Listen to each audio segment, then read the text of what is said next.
ఏరియాలో ఉన్నాయి కాబట్టి ఇక్కడ అనుమతి ఇవ్వలేదు. కాబట్టి దయచేసి మీరందరూ కూడా సహకరించారు.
ఇప్పుడు ఇక్కడ మేము ఒకటే కేజీ గారికి రిక్వెస్ట్ చేసేది పోలీసు డిపార్ట్మెంట్, మేము ఎక్కడ ప్రజలకు కానీ ఎవరికి కూడా ఏ ఇబ్బంది కలగకుండా, ఇక్కడ ఉన్న వాళ్ళు కూడా ఇక్కడ ఇబ్బంది అవుతుంది కాబట్టి స్టేజీ మీద కూర్చొని ఈ దీక్ష అనేది మేము చేపట్టినటువంటి దీక్ష ఇదేదో వైఎస్ఆర్ కాంగ్రెస్ పార్టీకి సంబంధించినటువంటి నాయకులకు పార్టీ కోసమో కాదు. మేము చేపట్టినటువంటి దీక్ష పేద ప్రజల యొక్క పిల్లల భవిష్యత్తు గురించి మేము ఈ దీక్ష చేపడతా ఉన్నాం. రెండవది, ఈ రోజు మేము చేపట్టే దీక్ష అంతా కూడా ఈఎస్సీ ఎగ్జామ్స్ లో జరిగినటువంటి అక్రమాలు జరిగాయి, అన్యాయం జరిగింది, ప్రతిభ కలిగినటువంటి విద్యార్థులకు అన్యాయం జరిగిందని చెప్పి వైఎస్ఆర్ కాంగ్రెస్ పార్టీ చెప్పట్లేదు. దాంట్లో బాధితులైన వాళ్ళు కోర్టుకు వెళ్లారు, ప్రభుత్వం దృష్టికి తీసుకెళ్లారు. దాని మీద ప్రభుత్వం స్పందించకపోవడం వల్ల వాళ్ళ పేద విద్యార్థుల తరఫున డిఎస్సీలో అన్యాయం జరిగినటువంటి స్పోర్ట్స్ కోటాలో అన్యాయం జరిగింది.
సాధించి ఉద్యోగంలోకి వచ్చినప్పుడు ఈనాడు అటువంటి పరిస్థితుల్లోనే మీ తర్వాత ఉండే జనరేషన్ యువతకు అటువంటి అవకాశాలు కల్పించని ఈ ప్రభుత్వం పైన నేను ధర్మయుద్ధాన్ని కొనసాగిస్తే మీ ధర్మగా మా పైన పోయి కేసులు పెట్టడం ఏంది, మా దగ్గరకు వచ్చి ఇబ్బంది పెట్టడం ఏంది, నారా చంద్రబాబు నాయుడు చెప్పినాడని, లోకేష్ చెప్పినాడని, లేకుంటే ఈ ఊర్లో ఉండే ఒక మధ్యస్థితితో చెప్పిన ఒక ఎమ్మెల్యే చెప్పినాడని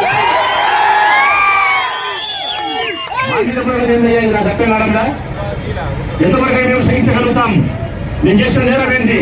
ఎదురికి మా శిబిరం ఎదురికి అంబేద్కర్ గారి విగ్రహం ఉంది, ఆ పక్కనే గాంధీ మహాత్మ విగ్రహం ఉంది. ఈ గాంధీ మహాత్మ యొక్క విగ్రహాలు, అంబేద్కర్ యొక్క విగ్రహాలు స్ఫూర్తి కోసం పెట్టుకున్నామా, అలంకారం కోసం పెట్టుకున్నామని చంద్రబాబు నాయుడు గారిని ప్రశ్నిస్తా ఉన్నా, పోలీసు అధికారులు ప్రశ్నిస్తా ఉన్నారు. మీ దృష్టిలో అంబేద్కర్ గారి విగ్రహం కానీ, గాంధీ మహాత్మ యొక్క విగ్రహం కానీ కేవలం అలంకారం కోసం రోడ్లు పెట్టారే తప్ప మన శరీరంలో స్ఫూర్తిని నింపడానికి, మన శరీరంలో స్ఫూర్తిదాయకమైన పోరాటం నింపడానికి కాదని చెప్పగానే పోలీసులు ప్రభుత్వం మాకు చెప్తా ఉంది. కానీ మాకు అంబేద్కర్ యొక్క రాజ్యాంగం మీద గౌరవం ఉంది, గాంధీ మహాత్మ యొక్క శాంతియుతమైన సిద్ధాంతం మీద మాకు నమ్మకం ఉంది. ఆ నమ్మకంతోనూ అంబేద్కర్ యొక్క రాజ్యాంగం మీద గౌరవంతోనే మీరు ఈ రాష్ట్రంలో మరో స్వాతంత్ర ఉద్యమానికి శంకరరావు జగన్మోహన్ రెడ్డి గారు పూరిస్తారని సత్యాన్ని కూడా తెలియజేస్తా ఉన్నాం. ఇక్కడ మీరు దందా చేస్తా ఉంటే రాష్ట్ర వ్యాప్తంగా ప్రజలందరికీ చెప్తా ఉన్నా, స్థానికంగా ఉండబడిన ఎమ్మెల్సీ గారి రామసుబ్బారెడ్డి గారిని ఉద్యమంలో నుంచి బయటికి తీసుకుపోయే పరిస్థితి, తీసుకుపోయి పోలీస్ స్టేషన్ లో పెట్టారు. వారి శ్రీమతి ఇంద్రమ్మ గారిని కూడా తీసుకుపోయి పోలీస్ స్టేషన్ లో పెట్టారు. వారి సోదరుడు గిరిధరుని తీసుకుపోయి చెయ్యిలో కొట్టి హాస్పిటల్లో చేసినారు. ఇక్కడ ఉన్న మహిళలందరినీ నిర్దాక్షిణంగా ఇళ్లకు పంపించే కార్యక్రమం చేసినారు. ఇక్కడ ఉండే యువతను కానీ పురుషులు కానీ ఇక్కడ మీరు కూర్చుంటే మీ పైన కేసులు నమోదు చేస్తాం, ఇది చెప్పండి అని చెప్పి బెదిరింపు కార్యక్రమాలు చేస్తా ఉన్నారు. మాలాంటి పక్కడి చేసుకుంటాల నుంచి వైఎస్ఆర్ కాంగ్రెస్ పార్టీ నాయకులం సంఘీభావం ఇక్కడ వస్తే మా మీద కూడా ఒత్తిడి చేసే కార్యక్రమం చేస్తున్నారు. నాకు తెలియకడుగుతా, పోలీసులు అడుగుతా ఉన్నా, చంద్రబాబును అడుగుతా ఉన్నా, మీరు నిజంగా మా స్వాతంత్ర ఉద్యమాన్ని కానీ, మా యొక్క హక్కుల కోసం పోరాటం చేసింది కానీ, ఈ ప్రజల కోసం, యువత భవిష్యత్తు కోసం మేము చేసే పోరాటంలో మా యొక్క జీవితాన్ని ఎంత పరంగా మేము పెట్టగలుగుతామని చెప్పి మీరు పరీక్షించాలని కూడా చంద్రబాబు నాయుడు, ఇదిగో మీ పోలీసులు ఇక్కడే ఉన్నారు, రమ్మను చేతనైతే మీ పోలీసులు తుపాకులు పెట్టి ఈ గుండెలకు కాల్చవడం.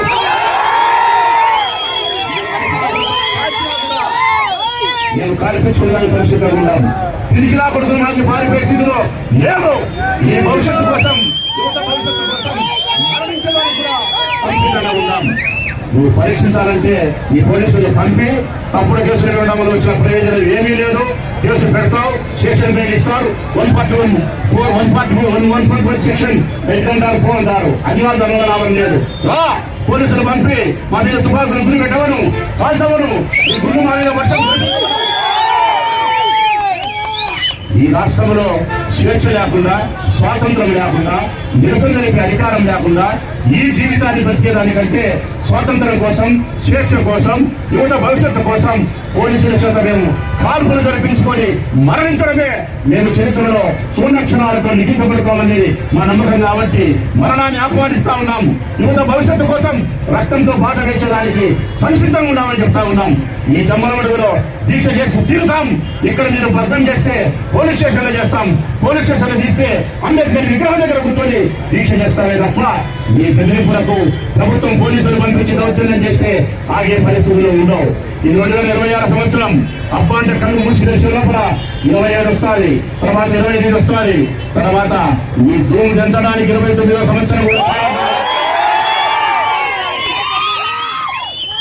మీకు రాష్ట్రంలో ఏ ఒక్కరు కూడా మీరు ఇటువంటి కార్యక్రమాలు చేయగలుగుతారని అడుగుతా ఉన్నాం.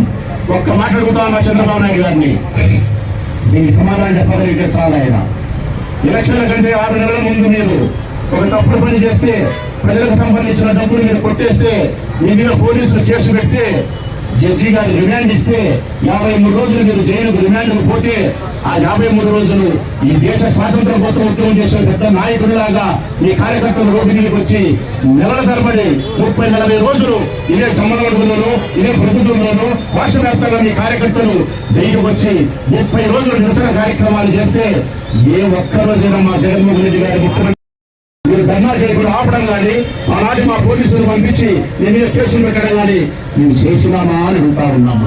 మరి నిజంగా ఆ రోజు మీరు చేయాలనుకుంటే మీ కార్యకర్తలు ఒక్కరోజైనా ధర్నా చేసి ఉందిరా అని అడుగుతా ఉన్నాం. మరి జగన్మోహన్ రెడ్డి గారి నాయకత్వంలో ఆ రోజు పోలీసులు స్వేచ్ఛగా వారి ఉద్యోగాలు చేయగలిగినారు.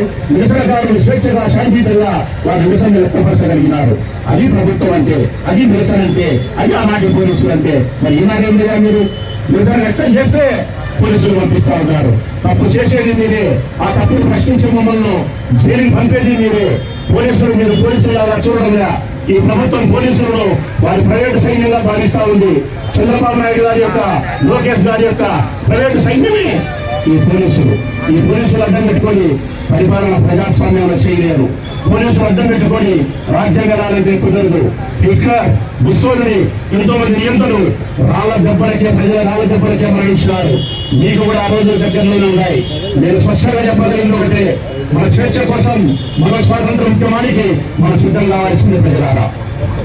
మీ వివాహాది శుభకార్యములకు, పుట్టిన రోజులకు, మీటింగులకు అత్యాధునిక సదుపాయాలతో ప్రొద్దుటూరు వాసవి సర్కిల్ వద్ద నుంచి అతి సమీపాన మీకు అందుబాటు ధరలలో happy banquet AC function hall మీకు స్వాగతం పలుకుతుంది.